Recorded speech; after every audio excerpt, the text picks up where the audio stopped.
I'm Michael Patrick King. And I am RuPaul Charles, and we are in studio with The Hollywood Reporter. We're here to talk about AJ and the Queen. We'd like to go anywhere and talk about AJ and the Queen. We're so in love with them. Yes, and I thought it might be appropriate to discuss why Netflix. Why did AJ and the Queen land at Netflix? It seems like the obvious choice. This is where people watch programming. So Netflix, and we did go out to We other places. we had a lot of bites, but the thrilling idea of being for sure doing 10 episodes, and on a platform that has more of an expansive idea of it can be something creative and something not defined by one element, and also the length.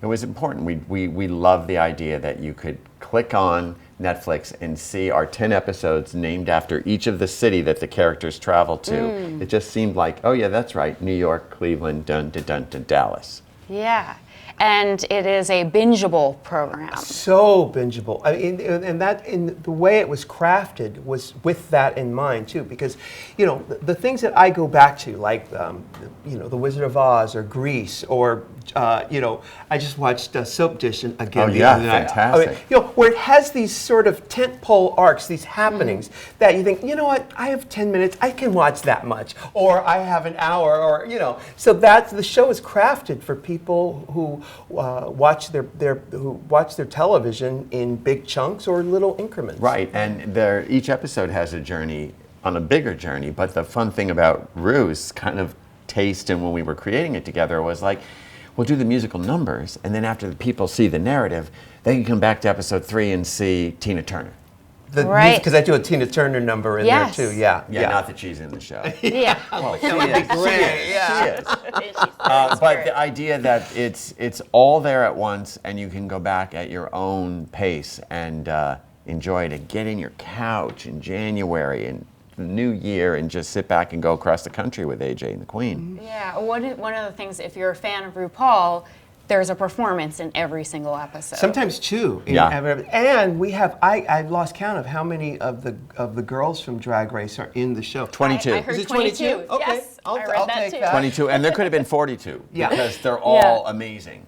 Yeah. And for this first trip, this first season, we picked these 22 kind of because of the rural locations where they were, like, oh, who's Pittsburgh? Who's Louisville? That's so funny. But the other thing, too, for RuPaul fans, you said he gets to perform, but he gets to lip sync, which is, even for RuPaul fans, is a rare treat because Ru hasn't really done it up in terms of laying it all out there in terms of singing and dancing, and he does in every episode. And you also do celebrity impersonations. Is that something you've ever done before? I have done terribly. In the past, I've done terribly. He does an amazing Diana. You do, and that is not terrible. I do Diana. Yes. I do a few others. I do Tina. I do Olivia Newton-John. Yes. And I think That's the easy one to think That's the about. easy one. Do I do You Cher? you do a little bite of Cher. Yeah, and I do this Jamaican character where I had to have one of the other actors on the set help me with the Jamaican. Yeah, and that's full on Carol Burnett Jamaican. Yeah. I mean, that is Ru is playing a character that he did from a one-woman show called Jamaica Me Crazy. But that's a treat too, because that's clearly just comedy. Yeah. That's Ru not even singing and dancing. It's like, oh look, there's Ru as a Jamaican nurse, Yeah. a 7'5" Jamaican nurse that people just sort of accept. So we've talked a little bit about the fantastical musical numbers in the show, but you created this, you wrote it, you produced it. It's very personal to you. So are any of these events that happen throughout the show based on any real life events? Well, together we put the show together with gathering all of the humanity we've gathered in our combined lives. Right. And right. it shows there. It's so heartfelt. It's so funny and moving and fun. Musical numbers, tears. And it's a snapshot of America today and the America that we grew to love and that we are want to get back to, and it feels like America's gone a little bit off the rails. And this show is a love letter, sort of an alignment, a realignment for America. Michael, you're the creator of The Comeback. Yeah. I assume that's a big reason why you two decided to work together, being that Ruby, you're such a huge fan of the show. How does Ruby Red and Valerie compare as characters? Well, you know, it's interesting They you say both have that. red hair. Well, we both have red hair. But there is a certain gullibility that both characters have, and that are an openness and a sort of a protective layer too that both characters have. And an optimism. They're both very optimistic, even in light of some really horrific situations, because Valerie Cherish has to witness some real horrors of Hollywood. I mean, when Lisa and I created Valerie, Lisa Kudrow and I did it together, one of the things that we thought was so harrowing about her is how obsessed she was with getting show business right. And I think the difference between Valerie and Robert, which is Rue's character, is that he's obsessed with getting life right. He wants to align correctly, to have a healthy spirit and soul. And Valerie's, the horror of her was that she was misaligned and all she wanted to do was be in the spotlight. And Michael, as a writer from of Sex and the City, would Rue be considered a Carrie, a Miranda?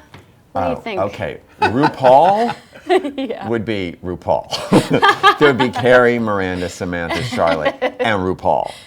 Would Robert Ruby be one of those characters? I think Rue is undefinable as any, you can't link him to anything, but the character of Robert would probably be a really interesting Charlotte. Charlotte, a romantic, but also with a little bit of a Miranda smarts. And then Ruby, of course, is Samantha and Carrie. Yeah. She's stylish, she knows things, she's impulsive, she's the artist, she's ahead of the curve, and she's fierce. So Ruby and Robert get to really instill some life lessons on AJ. Can you tell me a little bit about your bonding experience with the actress that plays AJ, Izzy? Well, we spent side by side, 6 months side by side, every day, holding hands. I'm listening to her say, "Rue, hold your hands out," or telling stories, and side by side. So once we finished filming, I could still feel her presence next to me. And I still do to this day. And I've used this, many years of therapy, I've used that feeling, that essence, to be able to reparent my own 10-year-old, the one that lives inside of me, who acts up and does all these other things. So it's been this brilliant gift on so many different levels. But for me, whenever I feel, not so star-like, I imagine my 10-year-old, and I can feel my 10-year-old standing here, and I think, well, you know what? Hey, you want to go for some yogurt? I'm going to take you for some frozen yogurt. Or, you know what I want to do? I'm going to take you on the Staten Island Ferry right now. It's free. You get to see the Empire, you get to see the Statue of Liberty. So I think of myself taking care of this 10-year-old. So not only do I have a new friend in Izzy G for life, but I also have sort of a touchstone for my own 10-year-old. It also, seeing them together was special because they were both so different, but they both were starting a new thing together. Rue is going to a level of acting that he hadn't yet exposed, and she was doing it for the first time. And the other interesting thing about it was, show business and making things can be very intense. And Izzy was a great antidote to the intensity, because she's 10. And she's pretending. And no matter how late the show is going, she's still like, hi. And it's like, oh yeah, it's pretending, and there's a person there that isn't covered in any sort of armor yet. So we constantly had to appreciate the fact that she's like a bad mood breaker. All of a sudden it's just like, oh yeah, Izzy. There's a kid here and we're playing. We're playing. Yes. As adult men, we're pretending. And she's a 10-year-old pretending. Rue, how did it feel to dive into the more dramatic moments? Because there's some moments of darkness on this show, and you know, what was that like, kind of going through that process? Well, I've said this many times. I'm Scorpio. I'm controlling. I like to control the things around me, and I knew that I was in a place where I could let that go on Michael's set, because he gives permission for everyone to just let it out, just get it out, and to, I felt safe with him. You mentioned the comeback. I did a scene in the comeback, and he did this small adjustment for me. And in that moment, I knew I could trust him. I knew that I could trust him with my emotions. We wrote the show together, so by the time we got to the set, we both had created this thing we tried to make come to life. So it was a dream, but yeah, it was something. And to see him do that emotionally, to see him open up like that, and when he saw the first episode cut together, when I showed him the very first rough cut for his reaction, he said, "Wow, I thought this was going to be the show where I revealed myself to the world, and turns out it's the show where I revealed myself to myself." Mm-hmm. So it was naked. I mean, he has freckles, and he was very emotionally there, and it was thrilling. Oh, wonderful. Well, last question to you. Can you tell us one performance to watch out for, or one moment of the show, maybe your favorite, something you're looking forward to the audience seeing, without giving away too much? Just tease it out. There's so many. Like I said, do a number in every show, sometimes two. Mm-hmm. So many. I think my favorite, though, is probably the Tina Turner, maybe, because we go from it's a fight. It's literally almost a fist fight, to running on stage. Two drag queens both doing Tina Turner together, and one is 7'5" and black, and one is short and white. So it's full on. When we created the show, we wanted it to be like big laughs sometimes, and there's a lot of great numbers.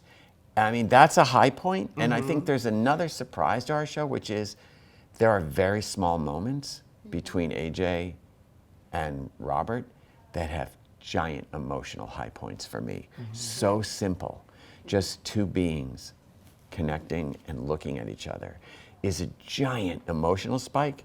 And if we can get those to go with the giant music and comedy spikes, to me, that's what we tried to do. We tried to show big emotions when it leads to comedy, and big emotions when it leads to maybe reality. Mm-hmm. Lovely. Well, congratulations on a wonderful first season. Thank you. You can see AJ and the Queen on Netflix.